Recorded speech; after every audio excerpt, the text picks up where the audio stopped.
आदाब। मैं हूं एस अतहर और आप देख रहे हैं न्यूज़ फोर्स। जी हां, आज 10 मार्च है 2022। आज का दिन पूरे देश की राजनीति के लिए, या मैं यूं कहूं कि पूरी दुनिया की नज़रें थी कि क्या रिजल्ट आता है यूपी का, क्योंकि यूपी का जो रास्ता है वही दिल्ली तक लेके जाता है, ये कहा जाता है भारतीय राजनीति के लिए। लेकिन आज का जो मैंडेट है वो पूरी तरह से भाजपा पे गया है। पूरा किसान आंदोलन, पूरा जो एंटी इनकम्बेंसी फैक्टर जो लोग कह रहे थे कि बहुत ज़्यादा एंटी इनकम्बेंसी फैक्टर वर्क करेगा, काम करेगा। फिर उसके बाद जो है समाजवादी पार्टी का पूरा अपना जो एक कुंभा था, कई लोगों को मिलाकर, कई पार्टियों को मिला करके गठबंधन जो रहा, जो एक सोशल इंजीनियरिंग के नज़रिए से पूरा पैकेज था। लेकिन फिर भी ये सारी चीज़ें को धता बताते हुए जनता ने एक बार फिर से दोबारा मैंडेट दिया है बुलडोज़र बाबा यानी योगी आदित्यनाथ को। तो ये एक अपने आप में बहुत बड़ा मैंडेट है, क्योंकि दोबारा इस तरह से जीत करके आना अपने आप में ये छोटी चीज़ नहीं है, ये बहुत बड़ी चीज़ है। लेकिन सवाल ये उठता है कि कहाँ कमी रह गई, क्योंकि वोट जो है बहुत ज़्यादा पड़ा भी, और कई लोगों ने जमकर वोट भी किया, और ये माना जा रहा था कि बहुत लोग नाराज़ हैं, बहुत सारी चीज़ें हैं, लेकिन सब चीज़ें जो है धरी की धरी रह गई। और फिर से एक बार योगी और मोदी की जो है जनता ने योगी जी को दोबारा से फिर से विराजमान कर दिया है सत्ता पे यूपी के यानी। और ये जो है 2024 के लिए कितनी बड़ी चुनौती होगी विपक्ष पार्टियों के लिए, विपक्षी पार्टियों के लिए, या जो लोग प्रधानमंत्री बनने का ख्वाब देख रहे थे विपक्षी पार्टियों की तरफ से, उनके लिए कितना बड़ा झटका है और क्या क्या हो सकता है इसमें। तो आइए इन सब चीज़ों पे हम चर्चा करते हैं राष्ट्रीय शोषित समाज दल के प्रदेश अध्यक्ष इश्ताक अहमद साहब से। तो और लेकिन इन सब चीज़ों से पहले अगर आपने चैनल को सब्सक्राइब नहीं किया है तो ज़रूर कर लीजिएगा, अगर बेल आइकन आपने क्लिक नहीं किया है तो ज़रूर कर लीजिएगा, और इस वीडियो को ज़्यादा से ज़्यादा शेयर कीजिएगा। क्या कहेंगे, पूरी जो एक सेकुलर जो राजनीति थी उसको जनता ने फिर एक बार नकार दिया। देखिए, देश में सेकुलरिज्म है कहाँ? ये भरम पालना छोड़ दीजिए। कांग्रेस हो, सपा हो, राजद हो या जदयू हो, जो सेकुलर के नाम पे वोट खींचना चाहते हैं वो सब बेवकूफ़ी वाली बात है। रहा सवाल, इसी में देश चल रहा है। आज़ादी के बाद से सेकुलरिज्म पार्टी और कट्टर पार्टी, ये पार्टी वो पार्टी, लेफ्ट पार्टी चलता रहा। तो आज के समय कोई सेकुलर वकुलर नहीं है, ये सब बेकार वाली बात है। क्या वजह रही कि जो इतना बड़ा जो है मैंडेट भाजपा को मिला, या इतनी बड़ी हार जो है सेकुलर पार्टियों को मिली, या खास करके समाजवादी पार्टी, अगर हम नाम लेकर बोले समाजवादी गठबंधन को? देखिए, बहुत बड़ी हार भी नहीं हुई है सपा की। पिछले बार का चुनाव जो देखिएगा तो उससे तो जस्ट डबल पार कर गए हैं वो। लेकिन भाजपा तो लगभग समझिए कि 250 के आसपास में आना, ये कोई मजाक तो नहीं है ना। इतना बड़ा मैंडेट, इतनी किसान आंदोलन चला, इतना मतलब फलाने जात में जो है नाराज़ है तो फलाने नाराज़ हैं, और बहुत सारी चीज़ों की उठा पटक के बावजूद लॉ एंड ऑर्डर का इतना बड़ा मुद्दा बनाया विपक्ष ने, उसके बावजूद जो है जनता ने इतना बड़ा मैंडेट योगी जी को दिया है।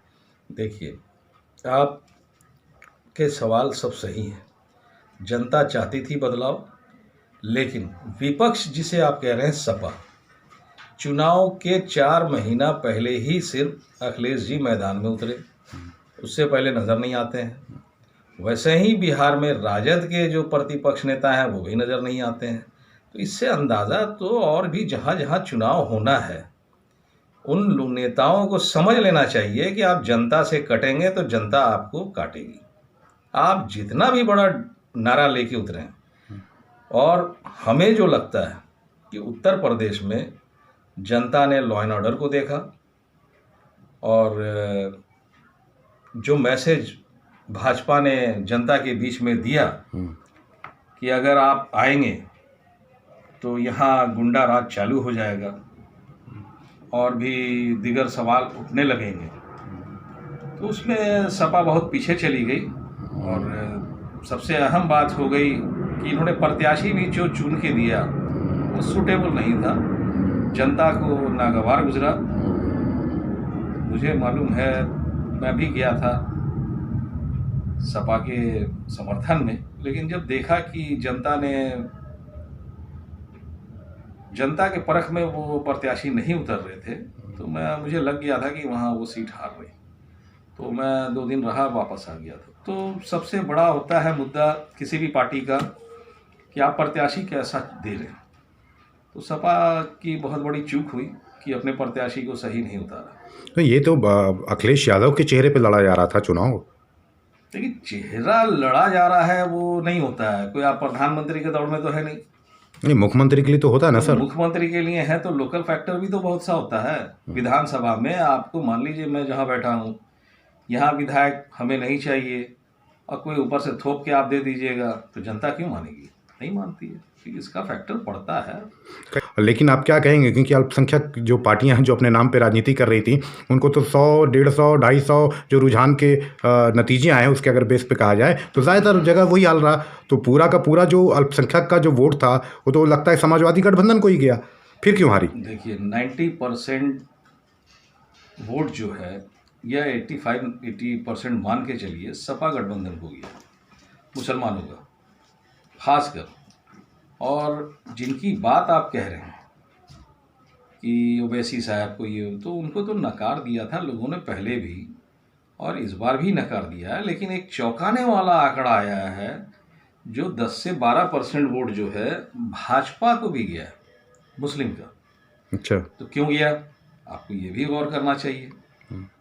ये आखिर मुसलमान क्यों देना चाह रहे हैं भाजपा को? एक तरफ आप कथा कथित सेकुलर पार्टियां हैं वो जो कहती है कि भाजपा आएगी तो ये होगा वो होगा, लेकिन योगी जी का 5 साल राज भी देखा लोगों ने। बहुत सी गलतियां भी होती हैं, मुसलमानों में भी भ्रम फैलाया जाता है, बहुत तरह की बात होती है। लेकिन देश चलाने के लिए आपको सबको लेके चलना पड़ता है, तो वो चल रहे हैं। ये बताइए कि ईवीएम का भी फैक्टर बहुत बड़ा लोग मानते हैं, और सोशल मीडिया पे बहुत सारी गाड़ियां पकड़ी गई, कूड़े के गाड़ियों में ईवीएम पकड़ा गया, और हर बार जो है इस तरह की चीज़ें होती हैं जो सामने आता है तो सवालिया निशान कहीं ना कहीं हमारी व्यवस्था पे खड़ा हो जाता है और लोग सवाल उठा देते हैं। तो कहाँ तक इसको आप सही मानते हैं ईवीएम के मसले को? कि जब चुनाव आता है और चुनाव समाप्त हो जाता है तब ईवीएम का मुद्दा उठता है। हारने लगते हैं तो आप बोलिएगा ईवीएम, जीत रहे हैं तो बोलिएगा नहीं ईवीएम ठीक है। अगर विपक्ष को सही मानों में लगता है कि ईवीएम में कुछ गड़बड़ है, दाग है, तो सारा विपक्ष एक होकर चुनाव आयोग में जाए और बोले कि बैलेट से चुनाव होना चाहिए। तो यहाँ तो विपक्ष नाम की चीज़ है ही नहीं, लोग टुकड़ों में बटे हुए हैं, तो चुनाव आयोग किसकी बात मानेगा? नहीं, अगर ईवीएम की बात जब लोग बोलते हैं, अगर आप जितनी भी पार्टियों को देख लीजिएगा वो ज़्यादातर बाहर रोड पे तो शोर मचाती हैं कि ईवीएम बैन हो, लेकिन यही विधानसभा या संसद में देश के वहाँ मुद्दा या उस पर लेकर के कई बार चर्चाएं नहीं चलती हैं। तो मैं कह रहा था आपको पूरा कि देश के जितनी भी प्रमुख विपक्ष पार्टियां हैं वो जाकर चुनाव आयोग में कहे कि मुझे ईवीएम से वोट नहीं चाहिए, चाहे कांग्रेस हो, लेफ्ट हो और भी दीगर जितनी भी पार्टियां हैं, जाके कहे कि भाई हमें बैलेट पेपर से चाहिए। तो वो तो जाते नहीं है, बोलते नहीं है। तो आम जनता को क्या होगा? हम तो बहुत छोटे से कार्यकर्ता हैं, राष्ट्र के लिए जिएंगे, राष्ट्र के लिए मरेंगे, तो हमारी बात कौन सुनता है? अच्छा, ये बताइए आप कि 2024 के लिए जो बहुत सारे लोग ख्वाब देख रहे थे कि हम प्रधानमंत्री बनेंगे, मोदी जी की जगह खाली हो जाएगी, उनको कितना बड़ा झटका आप ये मानते हैं? देखिए, सच्चाई तो ये है कि देश की जनता मोदी जी को बड़ा लीडर मानती है, लेकिन दूसरी सच्चाई ये भी है कि भाजपा से बदलाव भी चाहती है। क्यों? महंगाई बहुत आसमान पे है, बेरोजगारी चरम पे है, देश की सारी संपत्तियां बेच दिया मोदी जी ने। लेकिन दुर्भाग्य ये है देश का कि विपक्ष नाम की चीज है ही नहीं। विपक्ष को एक होना पड़ेगा, नहीं अगर होगी, विपक्ष अगर एक प्लेटफॉर्म पे नहीं आती है तो ये मान के चलिए कि मोदी जी को 300 के पार कोई नहीं रोक सकता। क्या आपको लगता है कि जितनी भी सेकुलर पार्टियां हैं वो उनका वोट बैंक बढ़ जाता है और राष्ट्रवाद के नाम पे जो पार्टियां लड़ती हैं वो सिर्फ एक ही है, इसलिए एक तरफा राष्ट्रवाद जो नाम पे लड़ा जाता है चुनाव वो जीत जाते हैं? देखिए, राष्ट्रवाद, देखिए जहाँ तक आपको बताया हमने कि सेकुलर, कथा कथित सेकुलर पार्टी, वो भी एक सेकुलर का नारा लेके देती है, तो मोदी जी ने भी एक निकाल दिया राष्ट्रवाद। लोग राष्ट्रवाद वर्सेस सेकुलर कर दिया लोगों ने। तो ये तो देश की जनता समझती है कि ये दोनों ढोंगी हैं। अब समझ जाइए कि जहाँ भाजपा कांग्रेस लड़ रही है, जहाँ विकल्प मिलता है वहाँ जनता उसको चुन लेती है। उदाहरण के तौर पे पंजाब, कैसा झाड़ू मारा जनता ने, कोई सोच सकता था क्या? झाड़ू मार दिया। दिल्ली, बंगाल, तो तेलंगाना, तो जहाँ भाजपा कांग्रेस लड़ती है वहाँ आप मान के चलिए भाजपा आएगी। जैसे उत्तराखंड है, यूपी में तो कांग्रेस का कोई था नहीं वजूद। अब अखिलेश जी थे सपा के, लेकिन इनका नाम इतना बदनाम हो चुका है और ये संभाल नहीं पाए, अपनी अच्छाई गिना नहीं पाए जनता के बीच में, क्योंकि ये चुनाव के पहले 2-4 महीना पहले उतरते हैं ये लोग। अब भाजपा जो है चुनाव से 4 साल पहले मेहनत करती है, फर्क ये है। इसका जवाब आपने नहीं दिया कि प्रधानमंत्री के लिए जो ख्वाब देख रहे हैं लोग विपक्ष के, कई पार्टियों के जो सर्वे सर्वा हैं, उनके लिए कितना बड़ा झटका आप मानते हैं? देखिए, झटका तो है ही है बहुत बड़ा। दिल्ली का सिंहासन उत्तर प्रदेश बिहार होते हुए गुजरता है, लेकिन आपको एक सबसे बड़ा मुद्दा है, क्वेश्चन है कि विपक्ष के तरफ से प्रधानमंत्री के लिए कौन है। अब लोकसभा चुनाव से 1 महीना पहले आप घोषणा कीजिएगा कि मैं प्रधानमंत्री हूं, तो आप जीत जाइएगा क्या? सवाल ही नहीं है। और देश में इतनी बड़ी आबादी है, अगर सही में कोई विपक्ष तैयार होता है, सहमति बनती है, तो हमें ये पूरा विश्वास है कि मोदी जी को कड़ा टक्कर देगा।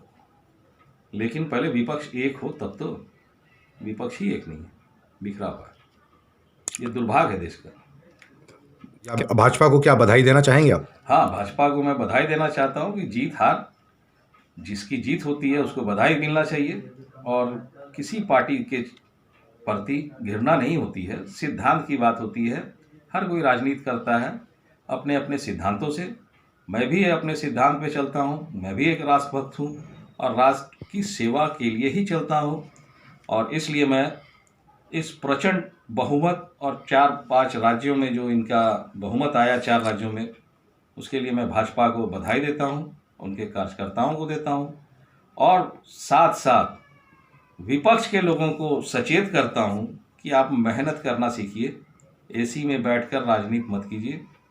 पेपर मैप बना करके आप सत्ता हासिल नहीं कर सकते हैं। आपको मेहनत करना पड़ेगा, जनता के बीच जाना पड़ेगा, चाहे वो बड़ा लीडर हो या छोटा लीडर हो। चलिए, बहुत बहुत धन्यवाद आपका न्यूज़ 4 से बात करने के लिए। बहुत बहुत शुक्रिया, धन्यवाद। आपने ये से इश्तियाक अहमद साहब, इन्होंने साफ कहा कि जो विपक्ष है उसको एसी में बैठ के राजनीति करने से नहीं होगा, यानी सड़कों पर उतरना पड़ेगा और हमेशा वर्क करना पड़ेगा। ये एक चीज़ जो लगातार भाजपा से लोग नहीं सीख रहे हैं। हारने के बाद भी लगातार हार के बाद हार, हार के बाद हार, और ये विपक्षी पार्टियां जो है नहीं सीख रही हैं। कभी वो किसान आंदोलन के कंधे पे चढ़ करके वो सोचती हैं कि सत्ता मिल जाएगी, तो कभी चाहती हैं कि मतलब अल्पसंख्यकों के कंधे पे चढ़ के सत्ता मिल जाएगी मुझे।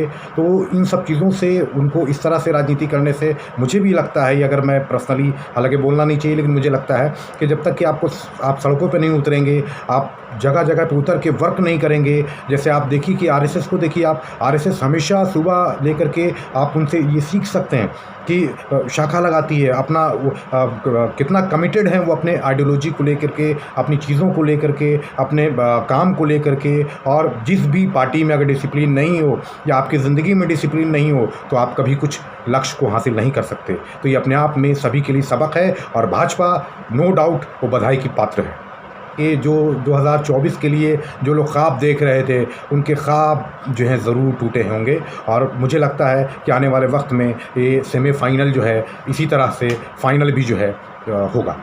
लेकिन 2022 जो है 2024 में तब्दील होता हुआ दिख रहा है और ये शायद जितने भी पॉलिटिकल पंडित हैं वो भी शायद इस चीज़ से एग्री करेंगे। तो बहुत बहुत धन्यवाद आपका।